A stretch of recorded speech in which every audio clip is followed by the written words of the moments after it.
Okay guys, చాలా మంది చూస్తూనే ఉన్నారు వీడియో. ఎవరైనా ఫస్ట్ టైం చూస్తున్నట్లయితే కనుక నా ఛానల్ని సబ్స్క్రైబ్ చేసుకోండి.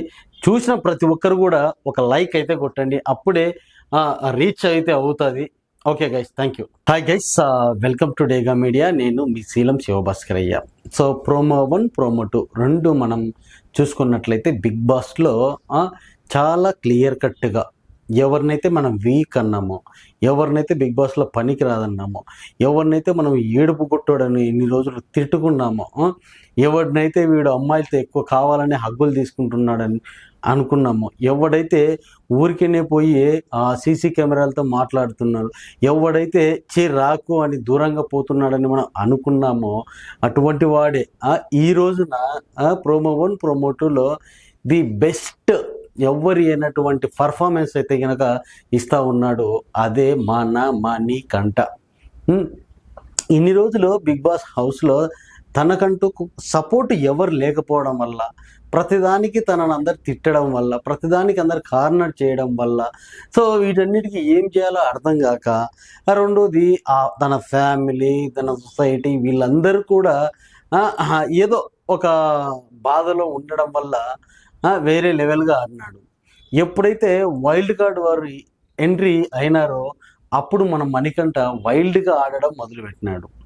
ప్రతి టాస్క్లోనూ ప్రతి మాటలోనూ ఒక మెచ్యూరిటీ, ఒక అంటే స్నిగ్ధత అంటారు చూడండి, పరిపక్వత చెందినటువంటి వాడిలాగా గేమ్. ఇప్పుడే కాదు, ఫస్ట్ నుంచి కూడా టాస్క్లలో ఇరగదీసేవాడు. కానీ మధ్య మధ్యలోనే చాలా అంటే చాలా మొన్న చూసుకున్నాం. మొన్న అంటే కామెడీ చేయలేడు, దేనికి పనికిరాడు అన్నటువంటి యష్మి కావచ్చు, సోనియా కావచ్చు, వీళ్ళందరికీ కూడా ఒక కనువిప్పులాగా తయారు చేసినాడు మన మణికంఠ. సో ఇప్పుడైతే కనుక నాకు తెలిసి మణికంఠ ఎవరైతే ఫ్యాన్స్ ఉన్నారో ఫ్యాన్స్ మిగతా వాళ్ళందరికీ కూడా చుస్సు పోయిస్తారని అనుకుంటా ఉన్నాను. మన కామెంట్స్ కూడా చూసినట్లయితే కనుక ఇప్పుడు చెప్పండిరా, మా మణికంఠ చూసి మీరు నేర్చుకోనరా, మణికంఠకు జేహో అన్నట్టయితే మాట్లాడుతూ ఉన్నారు. సో మొన్న టాస్క్లో కూడా అదేందబ్బా జ్యోతిష్యుడిలాగా ఎరగదీసినాడు. అంతటి ఫన్ను ఫస్ట్ నుంచి వచ్చినప్పుడు అంటే ఎవరు కూడా క్రియేట్ చేయలేదు. నాన్ స్టాప్గా అంతసేపు ఫన్ చేయడము అంటే అది మామూలు విషయం కాదు, అది మణికంఠకే సాధ్యమైంది అన్నట్టు. అండ్ ఈరోజు టాస్క్లలో చూసుకున్నట్లయితే మార్నింగ్ టాస్క్లో కూడా మణికంఠ, గంగవ్వ ఇద్దరి కాంబినేషన్ వచ్చేసి సూపర్ అంటే సూపరు. మసాజ్ చేసేది కావచ్చు, whatever it may be. And next the highest పర్ఫార్మర్గా ఉన్నటువంటి మరో కంటెస్టెంట్స్ ఎవరయ్యా అంటే కనుక వైల్డ్ కార్డు ద్వారా ఎంట్రీ అయినటువంటి Mukku Avinash. 1 man army show in Bigg Boss అన్నట్టు చేస్తూ ఉన్నాడు. తన టైమింగ్, తన పంచు డైలాగులు, వామ్మో రోహిణితో కలిసి చేస్తున్నటువంటి ఫన్ అంత ఇంత కాదు, రచ్చ రంబోలలాగా చేసేస్తున్నారు. ఏదైతే బిగ్ బాస్ హౌస్ హోటల్ కావచ్చు, ఆ హోటల్లో వీళ్ళు హనీమూన్గా వచ్చినటువంటిది కావచ్చు, టోటల్ యాక్టివిటీలో పర్ఫార్మెన్స్ అంటే అంతవరకు మనం తీసుకున్నట్లయితే కనుక కిరాక్, సీత, యస్మి ఎవరికి కావాల్సినంత వరకు వాళ్ళు పర్ఫార్మెన్స్ ఇచ్చేసినారని అనుకోవచ్చు.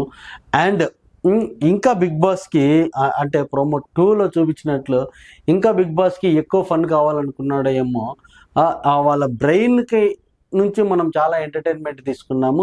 ఇప్పుడు వాళ్ళ స్ట్రెంగ్త్ తీసుకొని మనం ఇంకొక ఎంటర్టైన్మెంట్ చూడాలి అని చెప్పేసి ఒక టాస్క్ అయితే ఇచ్చినాడు. ఆ టాస్క్ ఫ్రాగ్ లాగా రన్నింగ్ చేయడం. ఏ వందన ఇట్లనే కనుక వాళ్ళు కష్టపడితే కనుక ఇక్కడ ఆర్మీలో జాయిన్ అవ్వాల్సింది ప్రతి ఒక్కరు కూడా. అమ్మాయిలు కూడా చాలా బాగా అంటే బాగా చేసినారు. That is greatness. అంటే మనకి ఇదే వాళ్ళు వాడతారు అనుకున్నాం, కానీ స్ట్రెంగ్త్లో కూడా అందరు అంత చక్కగా ప్రోమోలో చూపించినట్లు ఉంటారని నేనైతే ఎక్స్పెక్ట్ చేయలేదు. అండ్ ఇంకొక టాస్క్ వచ్చేసి ఏంట్రా అంటే కనుక ఆ నిమ్మకాయను స్పూన్లో పెట్టుకొని రన్నింగ్ చేసే దాంట్లో చాలా బాగా చక్కగా చాలా ఫన్నీగా వామ్మో కింద పడి పొట్ట ఉబ్బేలాగా చేసినాడు అనుకోవచ్చు. అక్కడ ఉన్నటువంటి తేజకి అయితే ఆగనే ఆగట్లేదు. తేజ గురించి మనం చెప్పుకోవాల్సింది ఏంటంటే తేజ, ముక్కు అవినాష్ ఇద్దరి మధ్యలో ఉన్నటువంటి ఫన్ను, అందులో తేజ వేసుకున్నటువంటి పెద్ద జర్కిను అబ్బాబ్బాబ్బాబ్బాబ్బా తప్పుగా అనుకోవద్దు. పూర్వకాలం సినిమాలలో బాబు మోహన్ అయితే పర్ఫెక్ట్గా గుర్తు చేసినాడు మన టేస్టీ తేజ. అలానే వేసుకొని ఇంత పప్పుంటాయమ్మో ఇంత కోడుంటాయమ్మో అన్నట్టు ఆ డ్రెస్సులో టేస్టీ తేజ చాలా అంటే చాలా చక్కగా ఒదిగి పోయినాడు అని అనుకోవచ్చు. అండ్ నిమ్మకాయ టాస్క్లు అనుకోవచ్చు. అండ్ లాస్ట్లో వచ్చేసి 2 గ్లాసుల్లో వాటర్ పెట్టుకొని సింగిల్ లెగ్గితో నిలబడేది. సో ఈ టాస్క్ అన్నటువంటిది స్ట్రెంగ్త్కు చాలా అన్నట్టు. ఇందులో నాకు తెలిసి ఫైనల్ వరకు ఉన్నది ఇద్దరు కిరాక్ సీత అండ్ మణికంఠ అని నేను అనుకుంటున్నాను. సో మణికంఠ స్ట్రెంగ్త్ని ఎప్పుడైనా మనము హ్యాపీగా ఆదరించాలి, గర్వించదగ్గదిగా మనం చేయాలి. సో మిగతా వాళ్ళు ఎవరి పనులు ఎవరికి ఇష్టం వచ్చిన వాళ్ళు చేసినారు. హరితేజ మాటలు అవి ఇవి చాలానే అన్నీ కూడా బాగానే ఉంటున్నాయి. సో గైస్, అది ప్రోమో 1, ప్రోమో 2. Thank you.